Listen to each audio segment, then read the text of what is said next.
Great. Well, welcome everyone. We're really excited to be joined by Trish Lavery today. We're going to have, as we do with these webinars, a great conversation, and we, want it to be interactive as well. So be thinking of questions or responses, especially for the second half. Trish and I are gonna have a conversation for the first part, and then we'll discuss and open it up for you all. So here's our introduction. I don't know, Aicha, if you want to kind of frame us here for what we're doing with the webinar itself. Sure. Hi, everyone. Welcome, and we'll just quickly go over some Zoom. So please introduce yourself in the chat if you haven't, and make sure that you chatting to everyone, not just panelists and hosts. And feel free to add any questions into the Q&A at any moment. Whenever you have a question, we'll get to them later. And again, we have Trish Lavery from the OECD, who's a strategic foresight analyst. We'll make sure we have lots of time for audience Q&A at the end, so keep those questions coming. IFTF, if you don't know, is an independent public interest organization founded in 1968. We're based in Palo Alto and Silicon Valley, and our mission is to help organizations and leaders become future ready. And we provide practical tools, research, programs, our trainings that turn foresight into critical new insights and ultimately lead to transformative action. This is our training portfolio. So Foresight Essentials has many trainings for individuals, both live and in person, live online or in person. And we have Coursera, which are free to audit. Please check those out. And we also have trainings for teams. So if your organization would like to take a training, build foresight practice for your organization, we have those as well. You can find that on iftf.org. These are upcoming trainings. Our first one is February 1st. It is friendly to Asia Pacific times. And then you can find here the rest of our dates here. And again, online, you can find all those dates. So, and we're back in person. So we have in-person trainings as well. So that's exciting. And these are our community resources. We have these Foresight Talk webinars where we talk to experienced strategic foresight practitioners like Trish, and we have an amazing Urgent Optimist community. So check that out, urgentoptimist.org.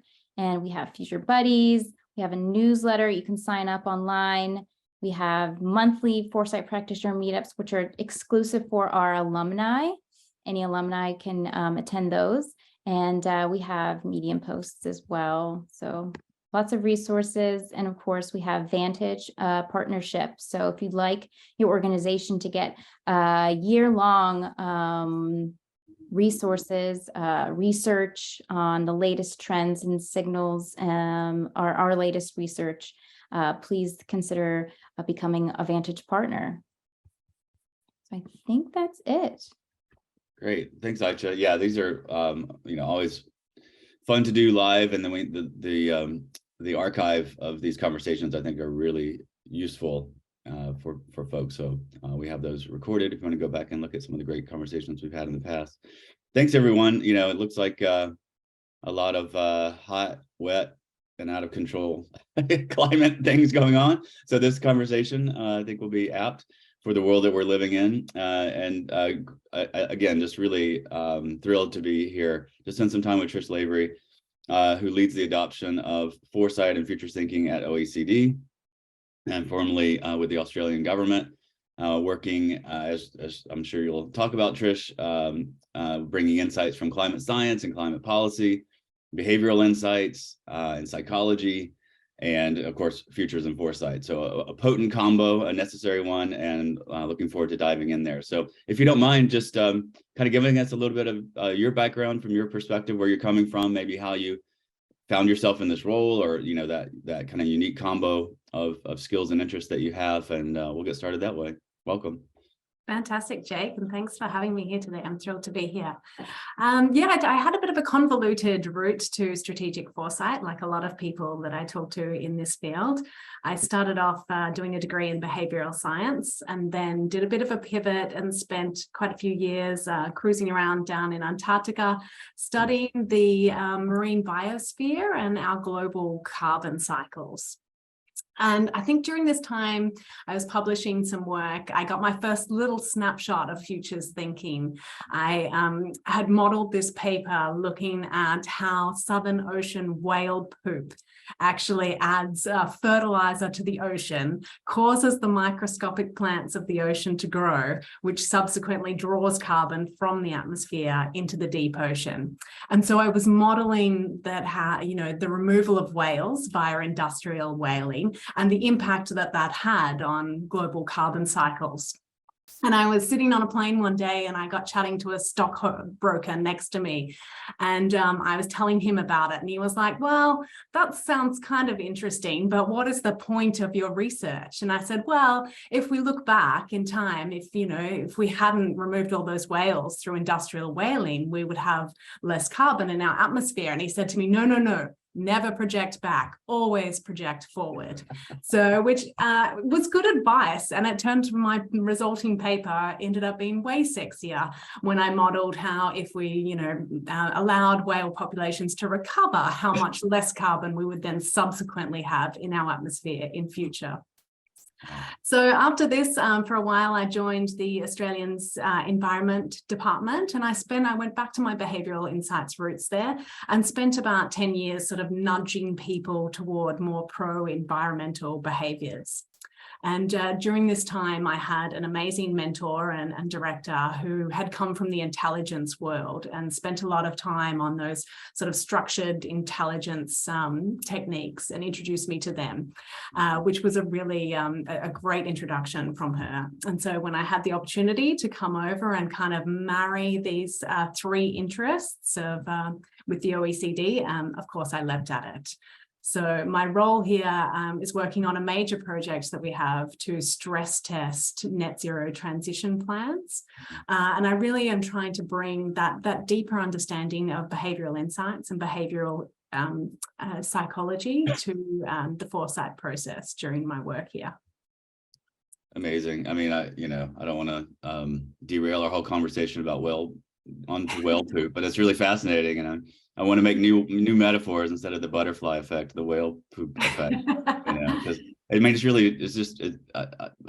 love that kind of thinking with the sort of cascading consequences of things that you might not have thought about. Okay, well, the whole system then is reliant on whale poop.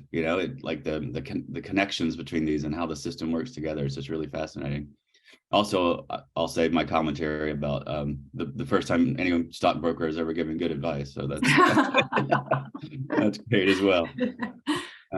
But yeah, so okay, so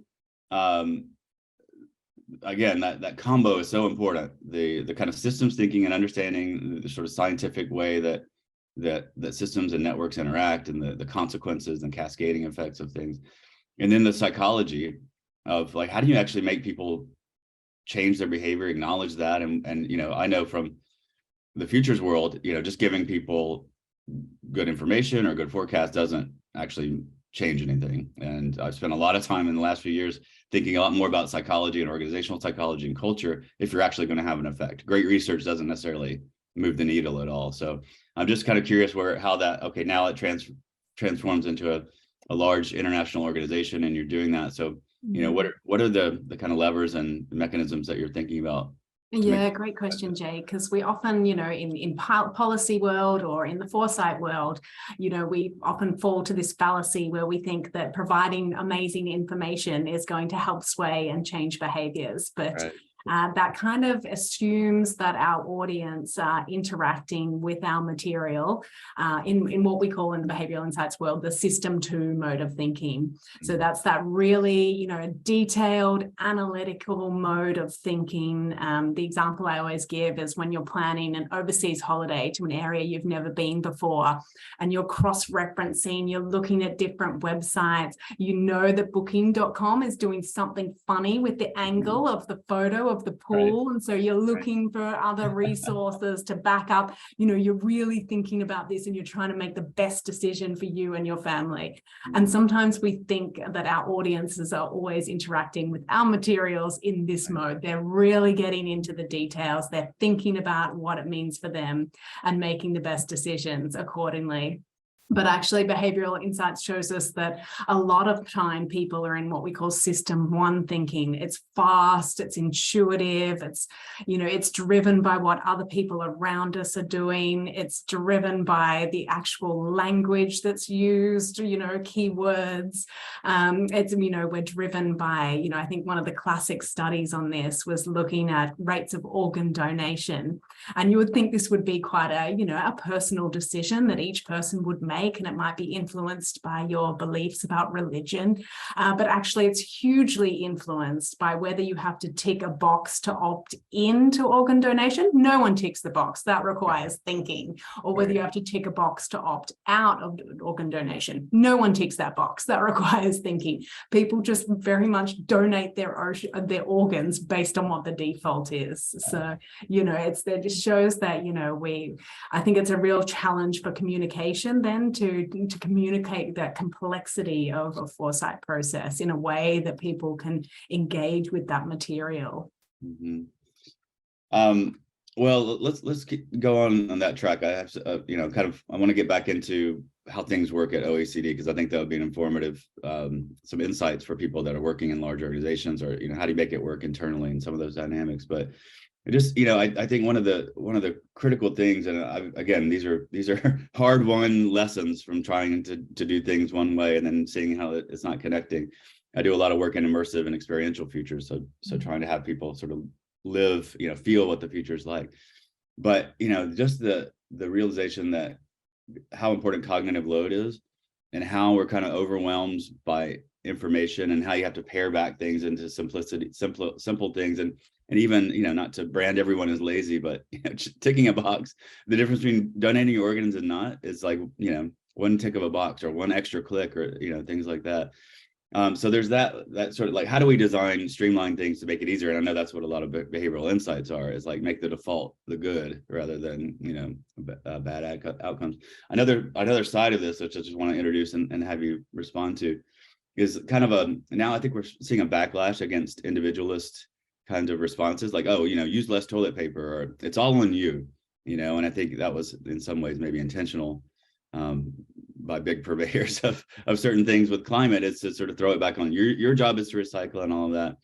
And so kind of, thinking about, offloading some of that cognitive load, but also lessening the responsibility for individuals to take on the whole thing. And it's thinking again about kind of systems design and working at different levels, I think is, it's kind of interesting to see those trends and waves. Absolutely. Yeah, Jake. If I didn't know better, I'd swear you had a microphone in with the discussions that we've been having as a team around here. We've been discussing the same things. And in terms of that, like dealing with that complexity, something we're coming back to is, strategic foresight is really great at garnering these, quite a large quantity of possible futures. We can do future wheels, we can examine lots of opportunities. But what is less sort of clear is the methodologies that we can use to prioritize them.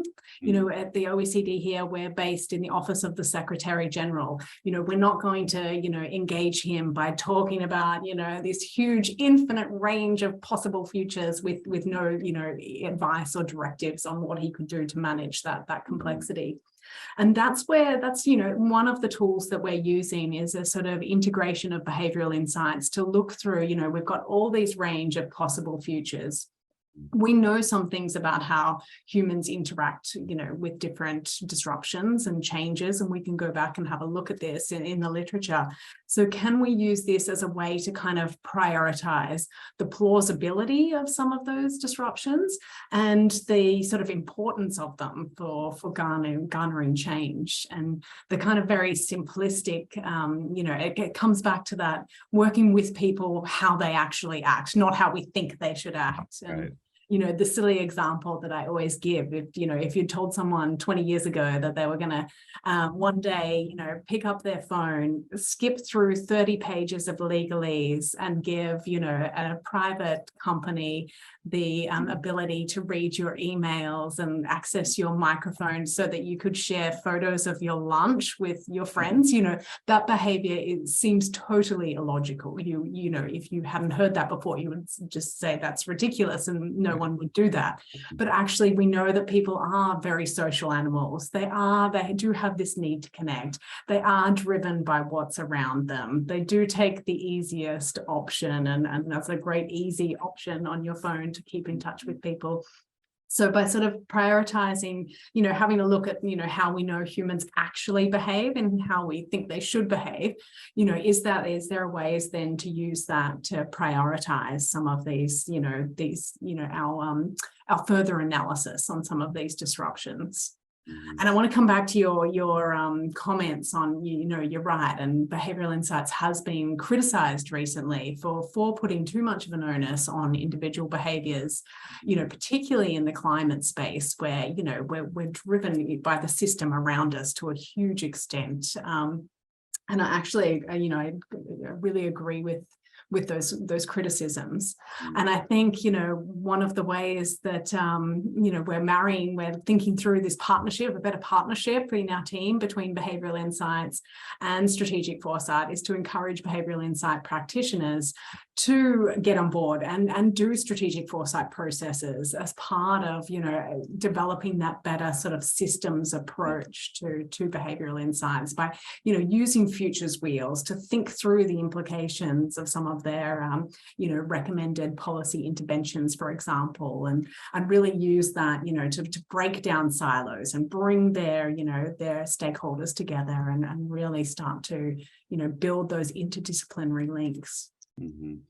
That's I want to go on in that direction as well. So maybe just a little bit of why futures at OECD, like where did it come from? If you have a little bit of insight on that, and then I kind of want to go back into what you were just saying. What are things that are working? Like okay, this combo of climate science and policy and foresight and futures. I'm kind of interested. Like okay, here are the resonances, and we're starting to get into that. How we can learn from each other. So I'm kind of interested in what foresight can learn from behavior and from climate, but then maybe some of the challenges or roadblocks. Where are things like not resonating very well, because I think that's informative as well. Like what whether it's a worldview or a sort of conceptual piece, or is it even internal dynamics. I think that's informative as well. Like how does this really work on the inside? So maybe a little bit of that kind of story of where did it come from within OECD, and then some of the dynamics of making this work in practice. Yeah. So I'm incredibly lucky to be working where I am. The OECD has a long history of championing futures and foresight going right back to the 1960s. So we've got, we've built up a real institutional appreciation of this field, which makes our life so much easier. And I think that's really, reflected by the fact that we have foresight teams in lots of our different policy directorates that do their own work, but we also have my team, which is centrally located in the Office of the Secretary General. And I think that really conveys the importance that the organisation takes on strategic foresight and having a long-term view. And our remit and how we work with our, policy directorates is that we're sort of the team that works on cross-cutting strategic foresight issues that don't readily fall into one directorate or another. Yeah. And then, on that point of like just some of the dynamics, what's okay. Yeah. There's aha moments when these two kind of approaches get together, and then maybe some of the ways that it is not so well. I'm just kind of curious about that dynamic. Yeah, so we're incredibly lucky. We have a remit to build futures capacity and futures thinking across the organization. That's one of the functions of our team. But we're doing this in people that are at the top. We have these policy directorates. We have between 3,000 and 4,000 staff that are at the top of their policy game. These are kind of amazing people that we have sitting around here, and we get to go in and build their futures capacity. But the way that we've done that in the past is leveraging their expertise and thinking through, our own bodies of work. So for example, we're doing a lot of work on stress testing and, net zero transitions. To develop that, we didn't sit here and do all the research ourselves. We went out and we had ideas of what we wanted to develop, and then we could reach out to our different directorate staff and say, hey, we've got this great idea. Let's come and let's do a strategic foresight workshop with you and help you build capacity and train your staff.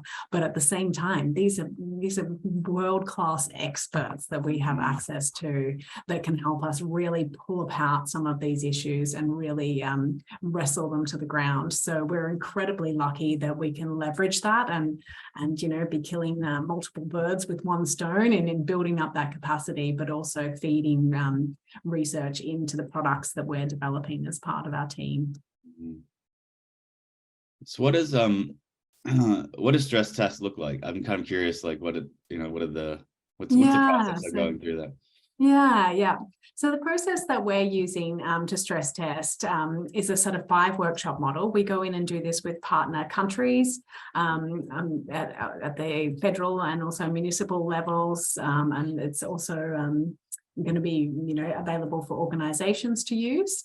And we've done what we're sort of terming as a bit of a foresight accelerator, because when we go into partner countries, they don't always have the resources or the time available to spend a lot of time getting up to speed on all the possible disruptions that that might occur, that might challenge their ability to meet their net zero ambitions.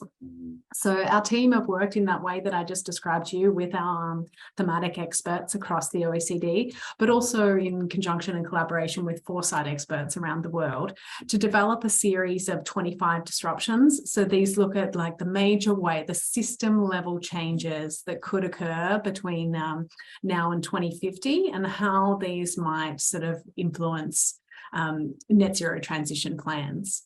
So for each of our participants, when we go into a country and we offer this service and we work with them to stress test their net zero transition plans, they select about 6 to 10 of these disruptions that are the most relevant and the most interesting for them. And so these cover lots of the typical ones that you would think of, like green tech failure. What if all this, our net zero plans hugely rely on green tech that has not been yet successfully shown that it can scale? What if it never does? What if it never comes about? What if we get a sort of, a silent spring, thing happening where, okay, maybe the green tech does come online and that solves the carbon problem, but carbon is only one of the 5 planetary boundaries that we've crossed now. So, and in my mind, as a biologist, what keeps me awake at night is thinking about ecosystem collapse, because for me, that's much harder to solve with technology than drawing carbon out of our atmosphere. That's relatively simple compared to when you start comparing that to a functioning ecosystem and all the interplays that keep that ecosystem functioning and providing us with ecosystem services. So we have the range of, the different environmental disruptions, but of course, like any foresight process, often the real aha moments for people working in environmental policy come from disruptions outside that sphere. So it also brings together things like artificial intelligence. What if there's this huge leap in artificial intelligence? How would that help or hinder us in meeting net zero commitments? We have geopolitical disruptions, regional conflicts and divided worlds, and also some social sort of disruptions. What if we had to move away from GDP as a metric of success and, towards maybe, citizen well-being as a metric of success? So our partner countries look at this, this long list of 25 disruptions, and they choose 10 that are the most relevant for them. So when we've been doing this work recently in some of the sort of Asian island nations, they're really interested in sea level rise and what that's going to mean for them, and whether they have to move their capital, and and different AI, could be very, in one case a big factor on employment rates for them. So they wanted to add that to the mix. So once they've selected those disruptions, we then work through this series of 5 workshops. We look at what the disruptions one at a time mean for them. Then we start to pair them together and say, okay, well, which of these disruptions might occur at the same time, and how might those interplays, and that starts to, bring some really interesting conversation. And then we use that to start to develop reference scenarios. So we come up with a range of reference scenarios. And then the next step is then to have a look at strategy for each of the different scenarios. So, okay, if we knew that we were going to, if we had a crystal ball and we knew this was going to happen, what would we change today to prepare for this future? And then that final step is sort of looking across all the recommendations for different scenarios and picking out the common elements. What are the no regrets? What are the small tweaks and changes, or, the big changes that we could make today that would set us up for the broadest range of possible futures? And so we're finding that, this process is, it's really adaptable. It's, we had someone that wasn't that interested in net zero, but wanted to apply it to their planning process regardless. And, as we went through the process, the conversation came around to net zero, because you really can't think about, life in 2050 without starting to think about the environmental catastrophes that we're facing. So it's a really interesting tool, and very sort of adaptable at catering and tailoring to the interests of the country or organization we're working with.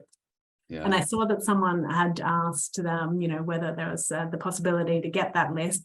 The best part is that this is going to be published and open access. The toolkit that runs you through, the facilitation guides to run the process yourself, and these really great little 2-pager briefings on each of the disruptions. So the idea is that, you can pick this up and use this in your organization and run through, the combinations that's most relevant to you. Oh, that's great. What a wonderful resource that'll be. Do you have a timeline on that yet? We're looking at very soon, Q1, I think, of this year. Okay, great, good. Well, we'll have that and send that around maybe. Great. To here too. I'm just another kind of practical thing. I mean, this is for practitioners here. A lot of us here are actually in the weeds of doing this. So 5 workshops is a fairly heavy, in some cases, very heavy investment of time. Are you working with countries, right? Like country offices? Yeah. Are they coming to you? Are you like, oh, we have this resource. Would you like to do that? Or are you trying to kind of, nudge them in a way to do this? Like, what's the dynamic of how these they typically come to us to access this tool that we've been developing. We do tweak it. We've had some we're doing a process coming up with a municipal level city that has a great foresight background, and they've got people that are down the weeds, and they kind of know the disruptions, and they can do that bit themselves. So we're coming in and doing from the scenario process onwards. We've had people that aren't quite ready to get to the sort of visioning and strategy, that just want to do the first couple of workshops and really start to get a sense of what are the big disruptions coming from them. So we can sort of tailor it based on the level of participants. If we have key sort of senior staff coming in, we want them toward the end of it, where you're starting to get into that strategy development, and we can catch them up on the first few on the disruptions and the scenario. But it's great to have those really senior leaders that can hold the pen and push the change on some of these things available in those latter sessions. Yeah. How many have you done so far? We've done a couple of ones last year, and we've got about 4 lined up for this year that we'll be doing. And so we're refining the toolkit as we're going, based on those pilots that we're doing, so that, you know, we're trying out different levels of government and different countries, so that it's not a Eurocentric thing that only makes sense in, you know, in Paris, but it's adaptable and, you know, broad enough that it can be used in a range of different circumstances. Yeah, it kind of was what I was going to ask as well. Like, you know, a lot of what we do as in Futures World is we work with, you know, different sectors, private sector and public and education and nonprofit, but then also different topics. You know, we're always sort of floating around. I mean, you've got 25 disruptors, big issues that are, you know, cross-cutting. And as you say, those kind of emergent properties that happen when you put things together are, I think, the most interesting and fascinating and important part of it. But you get to be kind of I don't know, pollinators across. I mean, do you take lessons, okay, out of, you know, a city in North America or, you know, a city in Latin America, you know, sort of saying that, well, they did it this way. So there's almost a kind of residual positive effect of kind of, you know, introducing ideas and, you know, maybe solutions that have happened. Yeah, in broad places. absolutely. We're you know, with resourcing the way it is at the moment, nothing is done without, you know, multiple aspects of this work. So we are pulling together a sort of global synthesis paper that, you know, at the end of all of these pilots, you know, when the toolkit is released and, you know, publicly available, we can step back and say, well, you know, we've been to Asia and we've worked with Europe and we've been to Africa, and here's the global sort of insights that we've pulled together from this, and, you know, what are some of those big challenges or opportunities for net zero transitions that, you know, broadly we all have to be aware of. Great. Well, let's move over now to some of our audience questions and see what we have here. So Ellie asked, are you only working with policymakers, and how do you reach the end users who will have to drive the transition? Great question. Yeah, so far we have only worked with policymakers. We've worked with federal level governments, and we've got one coming up in a couple of weeks with the municipal level, as I mentioned. But yeah, no, it's so important to think about those end users and the implementation phase. And in fact, we have a process coming up that's not looking so much at the strategy, but more the implementation of that. So I'm really keen to get in, and this will be the first time that we've done that. So happy to come back and sort of share some of the insights on that. I'm really keen to see, you know, when you get to that sort of granular level, you know, how do you bring people along? And, you know, this is something I've spent 10 years thinking about in the Australian government. How do you message climate change, and how do you bring people along? And, you know, governments, you know, we talked earlier about just providing more and more information. You know, governments are just so good at that. You know, at one stage, I think, you know, I looked at our department's website and we had 40,000 pages or something crazy, you know, like throwing more information and more graphs at people is not a great, you know, strategy for, and can have massive backfiring effects. So I think, you know, one way that governments really need to start to move in a direction of, you know, thinking about how they segment their communications. A one-size-fits-all policy, you know, approach to communication, and, you know, to getting people on board with the need for this sort of pro-environmental work really, you know, only hits a small population, you know, small segment of the population. What you'd ideally want to be doing is providing a different message to those, you know, those super users that want to be ahead of the curve and want to be lecturing all their friends about what the latest and greatest is, and whether you can recycle your bottle caps now or you can't, you know, like empower them. They're such a great source of knowledge, you know, but the information you give to them is so different to the information that you're giving to someone who's skeptical of the whole idea of climate change and not on board with it. And, you know, for there, you might be starting to think about, okay, well, what are some of the, you know, that old joke, what if we fixed the world and made it a better place for nothing if climate change isn't real? You know, like, can you engage them with the health benefits or the economic benefits? You know, it's just a totally different conversation that you should be having with different segments of the population, and you know, all the segments between that. So I think that curve of diffusion, you know, could be our friend here in really starting to think through how we could get away from a one-size-fits-all communication strategy as policymakers. And we're going to need to do that, because when you start to look at net zero, it's a big ask. It's a huge change to our society that I don't think people realize the you know, we're not going to be able to, you know, sail along with a few little, you know, marginal tweaks here and there. You know, this is a big transition, and we're going to need to bring people along on that journey. All right. Well, let's go big with the question from Andrea. She's asking, and this is kind of the, you know, the sensibility, you know, do you have an optimistic or pessimistic view of humans' contribution to the green energy transition? What would the world look like in 10 years about this?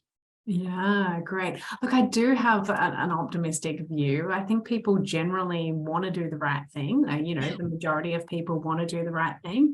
And, you know, and I think a return to systems thinking and a multidisciplinary approach is going to be, you know, absolutely crucial.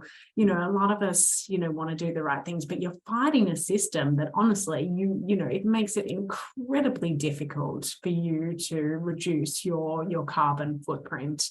You know, we're all sitting here with a laptop with screens on, you know, like, you know, we need to do that to do our work, you know.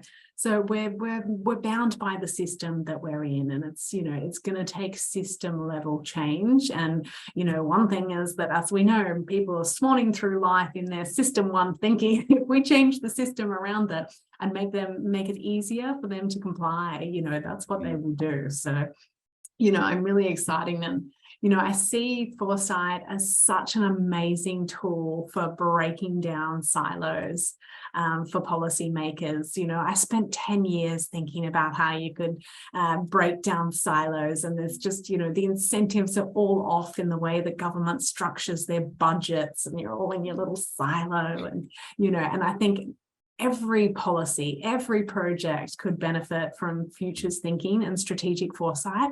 And it's such an amazing opportunity to bring a multidisciplinary group together and have those conversations and share those insights. And, you know, I think that could be, you know, it's the move to really embracing foresight in, you know, across governments and other organizations. That's going to be a massive win, I think, in terms of bringing together people and giving people a sense of purpose and a very valuable project to work on, while they're having the side benefit of, you know, of breaking down and talking to people from other, you know, ministries. And I just sit back at some of the conferences the workshops that we run, and just see this beautiful thing unfolding where, you know, someone from environment's projecting where the sea level is going to be, and someone that's got a hospital in that floodplain is going, oh, we need to start thinking about this, and someone from infrastructure is like, well, yeah, we have a grant to help you.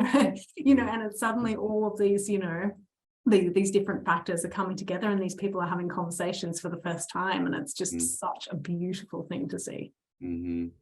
That's great. Kind of maybe in a related thread, and coming back to some of the things you're talking about, a couple of questions here. One from Christine about, you know, what maybe a little bit more in the sense of to what extent are you creating targeted messages by industry executive positions? So maybe a little bit on that. And then Rachel asked, in your experience working with decision makers in the public or government sector, how do you approach the balance between quantitative data and qualitative data as it relates to climate? So maybe a little bit more on messaging, and you know, how do you target, or how do you use certain kind of messaging? I mean, you mentioned system one, you know, the fast responses, system two, you know, just in that ecosystem of messaging and how do you get things across? What are some of the things that you're doing or learned along the way?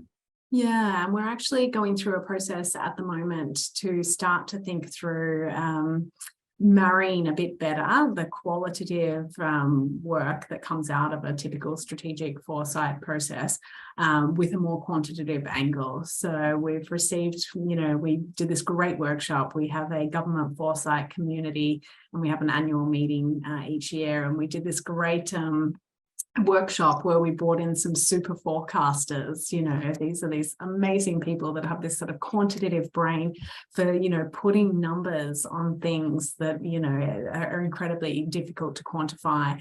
And we worked through that with some strategic foresight practitioners. So that was a bit of a test of the waters. It's a bit of a controversial thing in the strategic foresight world, like, you know, to start to put probability estimates, because we're not about, you know, predicting the future. We're about preparing for a range of possible futures. But, you know, at the same time, like I said earlier, you know, it's hard, it's difficult to go downstairs here to the Secretary General and say, oh, there's this range of possible futures, and just hand it over to him without starting to have some conversation about how you prioritize. Where would we recommend you prioritize your attentions and your efforts in this area? And that behavioral insight sort of marrying is helping us a bit in that way. But I think, you know, working through these super forecasting methodologies is something else that, you know, we're going to be looking at more over the coming year. We have a project to sort of marry super forecast with foresight and start to apply that to some of our tools and our disruptions to start to see, you know, what are the influence of these tools on each other, and what is the probability level, and, you know, how do we start to make some sort of priority estimates and recommendations around these. Yeah, it's a really, I mean, it's a core challenge and dynamic to our work is, you know, how do you get people to pay attention, and how do you, you know, provoke them in the right way, give them useful things, but not to the point where you're dismissed, because that's, you know, that's typically our worst enemy, is being dismissed, whether it's over the top, you know, even if that's, you know, what you think is going to happen, you have to find a way to get people there into that mind space. And sometimes it's a little bit more provocative. Sometimes it's like, okay, let's lead with data, but, you know, you keep going linearly and there are things that are not going to happen, and you sort of problematize that along the way. So that kind of the strategic part of the communications, and the psychologists have said it a few times, and we've been talking about that. It's so important. So it's really interesting to see, you know, like, you want to be true to the method, and you know, you don't want to just sort of placate people, but you also have to figure out how do you get them into that mind space. And it's a very subtle art in many cases. It's such a balance, isn't it? Because, you know, if you put that there's a 13% probability of something, you know that's going to be in the headline of, you know, some journalist say, oh, you know, there's a 13% probability we're all going to die because of X, Y, and Z, you know, it's what's going to come out in the headline. So it's a tough one. And I think, you know, some of the intelligence world does this quite well, of having, you know, well, they have their unique methodology of, you know, saying, you know, this will probably occur, and there's some numbers around the word probably, you know, there's a common definition of some of these words that guide their work, so that they can start to sort of estimate it without putting numbers necessarily. Yeah, that the allure of precision stats and things like that can be misleading in many cases, but people latch onto it, you know. So a couple of questions just on that front. I mean, this is, you know, I think everybody here, the questions in our conversation is going there because it's so important, that communication layer. What's the interface between people, where they are in the future, and the psychology of that. So Peter asked, you know, you said rightly that graphs and facts don't convince most people. Do you use stories, images, design, and immersive experiences? And Rose had a similar question, you know, can arts or theater play a role in climate communication? So, near and dear to my heart, obviously, as an experiential futurist, but, you know, are there other modalities of communication? You know, OECD is sort of a venerable bureaucratic organization, you know, that typically speaks in kind of standard ways, you know, in presentations and white papers and those things. Have you interfaced with sort of more immersive, experiential, theatrical storytelling, you know? Yeah, look, we haven't necessarily to date, but, you know, I'm aware of some of the great, you know, work that's going on. And, you know, as looking through, and I can't recall the title of it, so I apologize, but, you know, there was a manual that I was looking through recently for movie makers to start to, you know, have some sort of climate, you know, themes that show possible alternative positive future climates, you know, just, you know, it's not about making movies about, you know, climate change, but, you know, this manual really helped to think through, you know, well, this could be a way that you can look, and this is how, you know, just in the background of your movie, you could start to show a more positive, you know, future possibility, which I just thought, you know, it was, you know, it's not quite in my field, movie making, but what an amazing opportunity, and what a great idea to put that out there and start to encourage people to start to envisage, you know, a positive future and think through what that might look like, you know, because it's much easier to take baby steps back from that. And, you know, and the environment the news coming out of, environmental research, it is scary, and it does tend to be negative, and getting too caught up in that sort of blinds us to any possible alternatives. But, I love subscribing to things, there's some Twitter feed that I'm on that shows, places that have removed cars from certain areas and the before and after. And it's just so amazing to see, walkable cities, and, like, focusing on that, I think, can help really sort of change that, to show people, that next step of what, you can't solve the whole environmental climate crisis with your town or at your individual level, but, you can start to push for these tiny actions that's, that's going to make a change, and, it's going to make life better too. Yeah. Well, I mean, the net zero, even as we began, it's like, okay, if we don't do that, all of these disasters on the horizon, if we're not reducing carbon in those sense. But okay, what does it look like if we are net zero by 2050? What does the world look and feel like? And I think that's an important part of our communication strategies overall. I mean, sort of within organizations we're working with, but also just broadly, culturally, civilizationally. It's like, it looks pretty good. It feels pretty good if we get there. And that sort of magnetic image, I think, is really important. Christine asks, Mariana Mazzucato points out that GDP is a poor measure because it does not include social welfare measures. Do you see any support for creating better measurements? Obviously, an important part. How do our metrics for success and the feedback loops that we have are critically important. So your thoughts? Absolutely. Yeah, absolutely. The OECD is doing a range of research on this. On move away from GDP, and it's really fascinating to see some countries getting on board with this. New Zealand has released their first sort of well-being budget. So yeah, it's a really exciting, I think, and it seems so incredibly sensible to measure well-being or happiness of your citizens as a metric of success rather than GDP. But that it's going to take bringing people on board and helping them. We're starting to see the early evidence of some of the work in this area.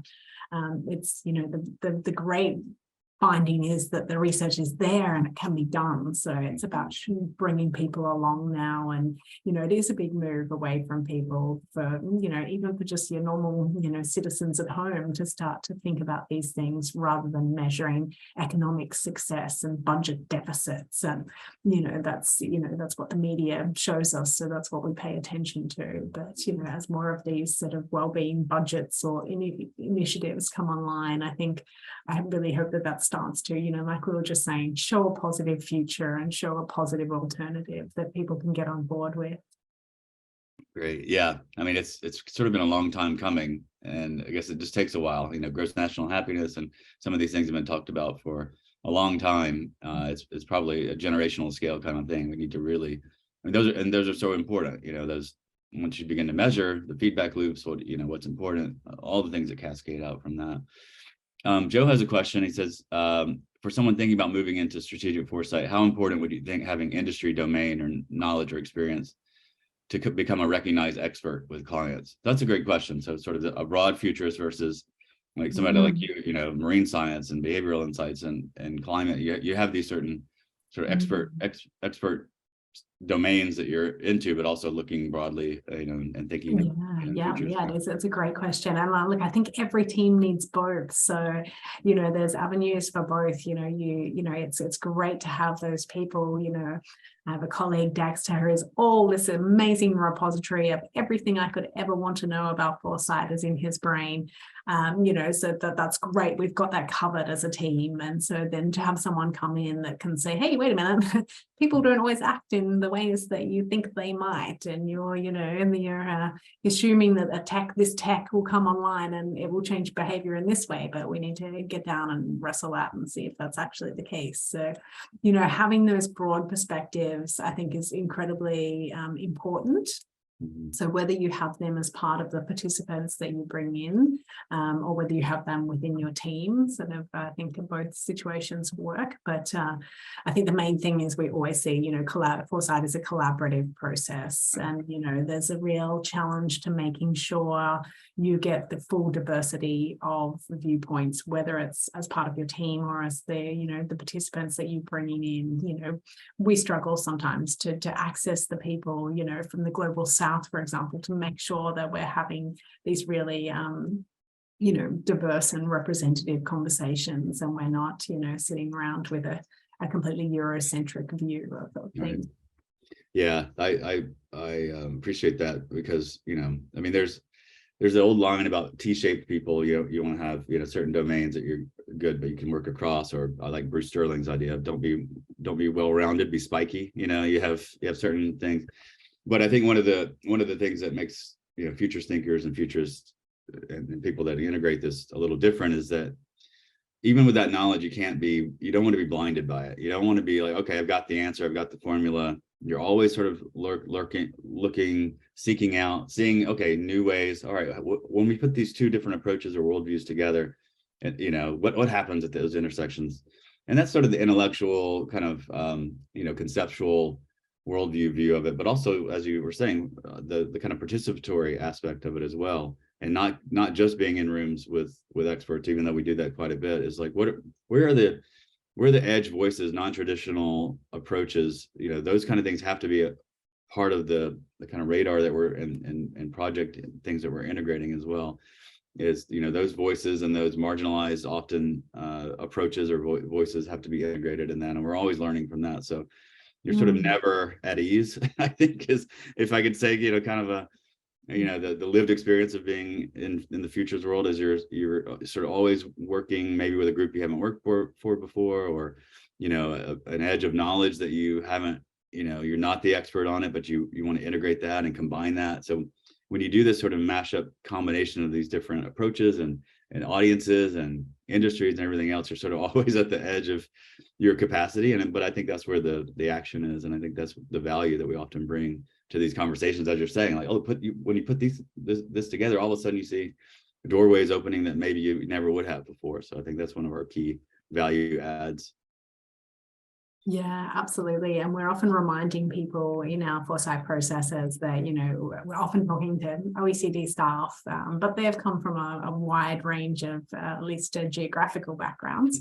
And, you know, saying to them, you know, we don't, you know, you're here because you're, you know, this amazing environmental policy or trade policy analyst, but we also want you to discuss this disruption on what it means for you. What does it mean for your nieces and nephews and the schooling? How will that change where you lived? How will it change your grandparent? You know, whatever it is, like, you know, think about the society around you, not just stick in your lane, and really get out there. And, you know, I think, you know, it's really important to remind people of that, because, you know, particularly analysts, you know, working at the OECD, any academic has been told, well, no, you need to back up, and that's just anecdotal evidence, and you don't want to say anything until you're really sure.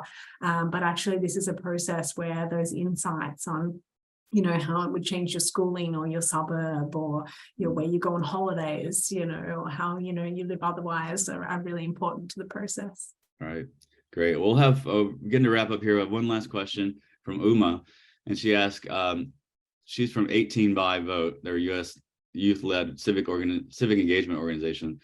What recommendations do you have to sustainably and meaningfully engage people, youth, people of color, indigenous, et cetera, in foresight and futures thinking? Yeah, great question. And we're not the experts with that, because we tend to work mainly with policymakers, but I think it just has so much potential. You know, this is a really sexy field, and it's really interesting. You know, if you look at the number of books that, you know, deal with science fiction or post-apocalyptic, you know, worlds, you know, people are naturally engaged with this, you know. And I was talking to someone in Edinburgh, I think it was, who was saying that, in the lead up, as COVID was becoming a thing, they did a strategic foresight workshop with members of the public. And they ran it as though, come and talk about a future in which our town is hit by a zombie apocalypse, and it was what a great marketing. I turn up to that. Yeah, I want to, make a plan for a zombie apocalypse. But very quickly the same sort of conversations were coming up as would come up for COVID, but they just made it a bit easier to have those conversations. What if someone's been bit? Are we going to put a wall around our town? Are we going to let people in? How will we, quarantine them? And, how will we know? And how will we support people if they're back, and they have to hide inside their houses? How will they get food? And, so it was I thought, a brilliant way of engaging, people in this fun and kind of silly exercise, but very quickly going, oh, wait a minute, everyone can start to see the links between the COVID pandemic and some of the decisions that need to be made as a society, and really thinking through the sort of second and third order implications of those decisions. Yeah, that's one of the things I think is really important. And again, another value that we, I think, bring to these conversations, and whether it's like, kind of a fanciful thing, like a zombie apocalypse or whatever, I think it gives people a little bit of distance. All right, I'm stuck in the agendas and the moment, and sort of as I've said, sort of the tight orbit of the present. We're kind of biased toward the present, but having a little bit of space and thinking, okay, 5, 10, 20 years out, just having that moment to sort of breathe and look longer term and think of that is really valuable on its own. And I think you can often see things that you don't when you're sort of stuck in proximity bias or presence bias. So I think that's one of the values that we have. And yeah, we can use these techniques. I took a class on designing a political system on Mars, Yeah.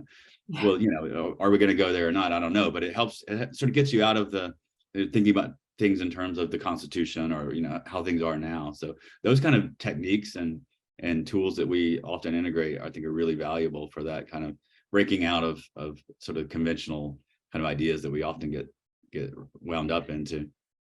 Absolutely. So on that point, we're going to wrap up here in just a second, but I just want to hear, your vision. All right, it's 2033.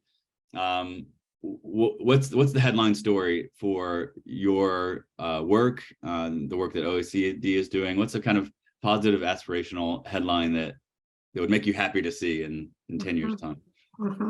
I would love to see in 10 years' time that green tech has come to scale, that it's solved our carbon process, and we've successfully been able to communicate to people that that's not all. Now we have to tackle the biodiversity crisis, and we're seeing that same sort of push that we're seeing today for net zero. We're seeing, biodiversity offset markets that the Australian government are just starting to look into. We're looking at ways that everyone, can support biodiversity, by getting rid of their lawn and, letting the wildflowers grow and doing small things to start to build up the ecosystem services that we rely on. So let's get carbon solved, because I've got the next problem up my sleeve, just waiting to start to tackle. All right, that's right. Yeah. Always waiting for the next grand challenge and to address. Great. Well, thank you so much. Really appreciate your time. This has been a wonderful conversation, and the chat is just going off with connections and, oh, look at this and be part of that. So I think it's been really fruitful for everyone here as well, and really appreciate you coming and speaking with us. Thank you so much. Thank you for having me, Jake. It's been incredibly fun. Great. Thank you. All right, Aisha, we want to go over, yes, so our next one, this in our series will be on March 29th. I hope it's Elijah Blackwell. I hope I'm getting that name right, of a New York lab. I love that name for the lab there. So looking forward to that. So keep an eye out for details on that, March 29th at 9 a.m. Pacific. And then we also have on February 23rd, again, kind of in the weeds of signals and the practice of foresight. So a 30-minute webinar on, as we have 3 of our IFTF foresight essentials faculty dive into recent signals that they're finding. So these are always fun to just sort of see what's out there, what are people finding, what are the implications of that. So you can come in and join that. That's Thursday, February 29th. And that's it. So great, everyone. Thank you so much again for your great questions and participations. Thank you, Trish, and hope you have a great rest of your day. And I hope the weather gets normal as you want it to be, wherever you are. Thanks. Thanks, Jake. Bye-bye.